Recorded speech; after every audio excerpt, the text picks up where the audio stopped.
Good morning. In today's lesson, we will be adding and subtracting rational expressions. We're going to finish up past skill 1, 2b. This is the first part. Let's take a minute to review some of your 7th grade objectives with basically adding and subtracting fractions. Alright, step 1, we always found the least common multiple of the denominators. Our first denominator is 6. Prime factored, that's 2 times 3. Our second denominator is 10. Prime factored, that's 2 times 5. Our least common multiple is a combination of all these. The highest power, anytime that you see them. Highest power on 2 is the first power. The highest power on 3 is the first power. The highest power on 5 is the first power. Remultiply, and 2 times 3 is 6 times 5 is 30. This is my least common denominator now because it's the least common multiple of my denominators. Step 2, rewrite the expression with like denominators.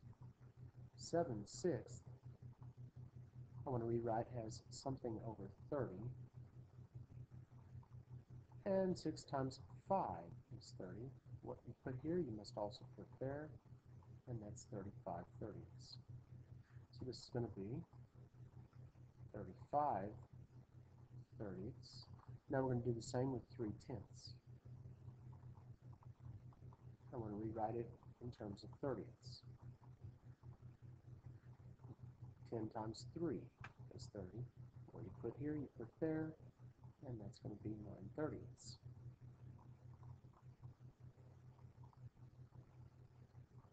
Okay. Now we will add or subtract. In this case, it's addition. 35 plus 9 is 44 over 30. And now we'll simplify our answers. Okay, 44/30ths.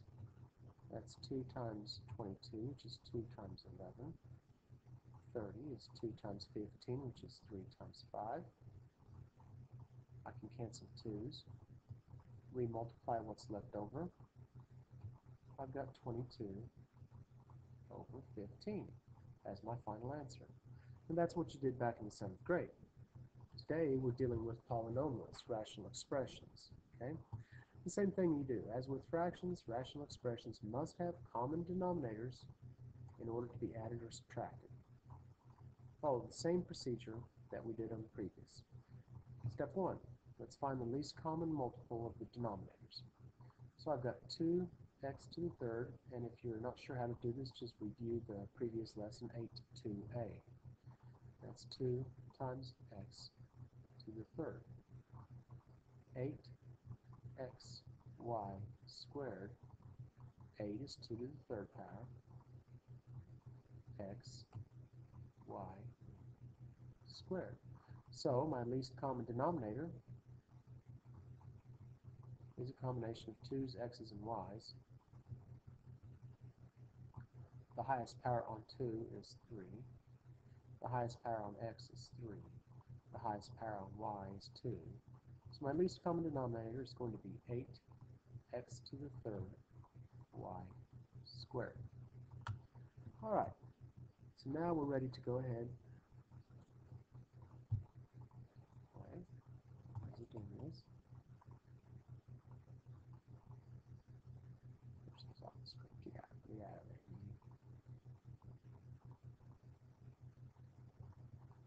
Okay, so we're going to rewrite these fractions now with the common denominator. I've got 3y over 2x to the third.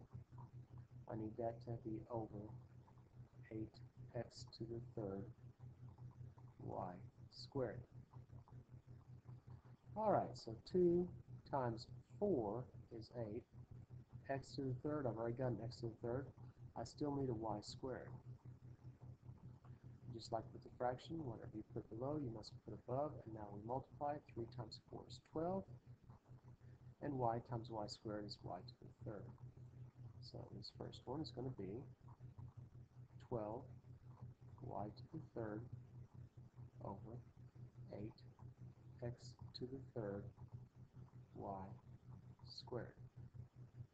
Okay, let's take a look at our second one. I have 5z z over 8xy squared. I need 8x to the third y squared. And you'll notice on this one, the only thing I really need is x squared. I need to get that power up, because 8 and 8, x and x to the third, so that takes care of that, and y squared, y squared. So when I multiply this, I've got 5x squared z. And so that's step 2. 5x squared z over 8x to the third y squared. Now I have my common denominators. I'm ready to add these. Notice they're not like terms, so I can't combine them into 1. That's going to be 12y to the third plus 5x squared z all over the common denominator of 8x to the third y squared.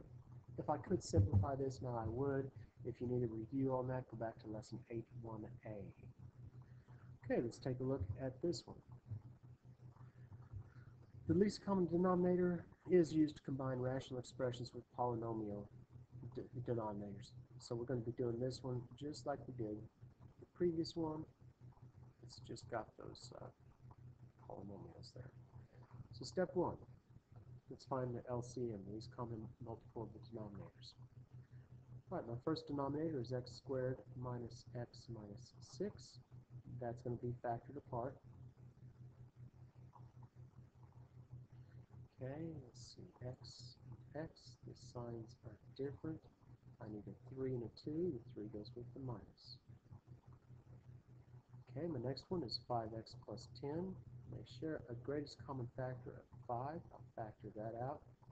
And 5x plus 10 divided by 5 is x plus 2. So my least common denominator is going to be x plus 2, x minus 3,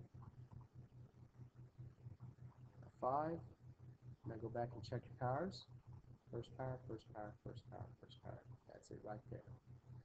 Okay, so I'm going to step 1, take my x minus 1 over that denominator, which I'm going to go ahead and rewrite it as its factored form.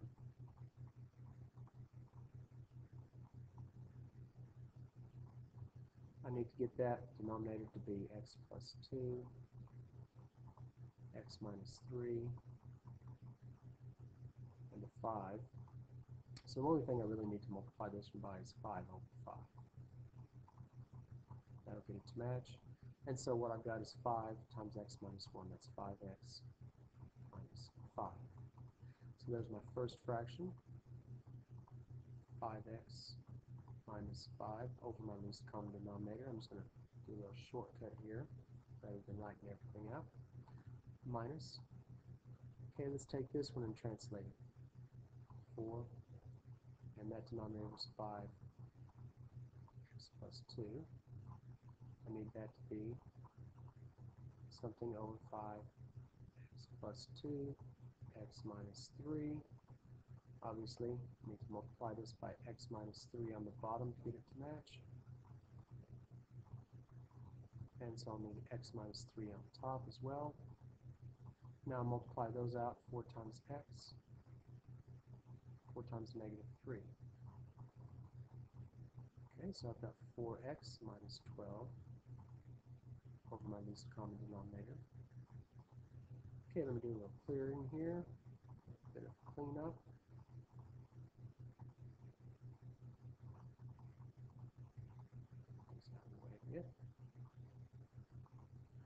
Okay, so now then, let's go ahead and combine our numerators. 5x minus 4x is x. Negative 5 minus negative 12 is negative 5 plus 12 is 7. Over my least common denominator, which it doesn't have any x plus 7, so I know that this is going to be the denominator right here. I'll just multiply that out. X squared times 5 is 5x squared. Minus 3x plus 2x, so that's minus x times 5 is minus 5x. And that's going to be minus 6 times 5 is minus 30. Now that one didn't have any simplification in it. There's your final answer there. I'm going to show you one more that does have some simplification. This goes along with one of the problems on your assignment. Step 1, we're going to find the least common denominator. I've got x squared plus 2x plus 1. That factors apart.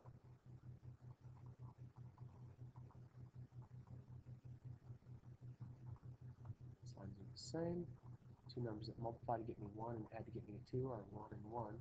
So in reality, this is x plus 1 times x plus 1. Let's just call that x plus 1 squared. Okay, and then I've got x squared minus 1, which I'm sure you know. That's x plus 1, x minus 1. So my least common denominator is going to be x plus 1. The highest power on that is squared. Okay, we've got our x plus 1. We also need x minus 1. So there's my least common denominator. Let's get rid of this. We're going to need plenty of room here. Okay, so step 1. This numerator is 3x plus 3. Let's factor that. 3. Alright, x plus 1 then. I want to make this over my least common denominator, which is x plus 1 squared times x minus 1. As we said earlier, this is actually x plus 1 squared. So you'll see that what I need here to complete this, I've got an x minus 1 that I don't have in this one, so I'll need to multiply this numerator times x minus 1. Alright, let's go ahead and take a look at our second one. I need it to be over the least common denominator, which is x plus 1 squared times x minus 1. And as we said before, this is x plus 1, x minus 1. So to get from here to there, I need to multiply this numerator, x minus 1.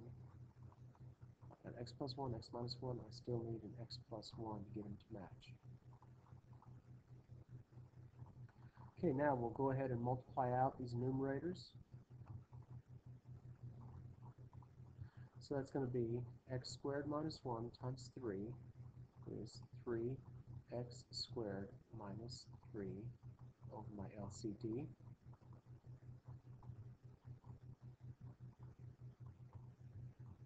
Plus this numerator is x squared minus 1 over my LCD. Now I'll combine my like terms. 3x squared plus x squared is 4x squared. Negative 3 plus negative 1 is negative 4 over my least common denominator.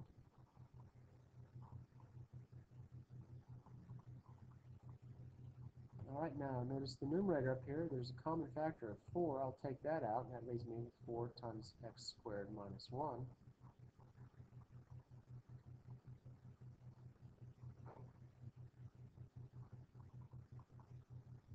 And this x squared minus 1, of course, is x plus 1, x minus 1.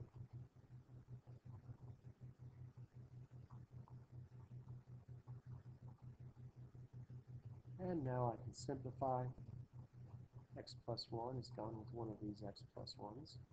X minus 1 is gone with x minus 1. So my final answer is whatever's left over, this and this. 4 over x plus 1. Alright, that's it for today's lesson. I'll be back tomorrow and we're going to work on how to solve these type of equations.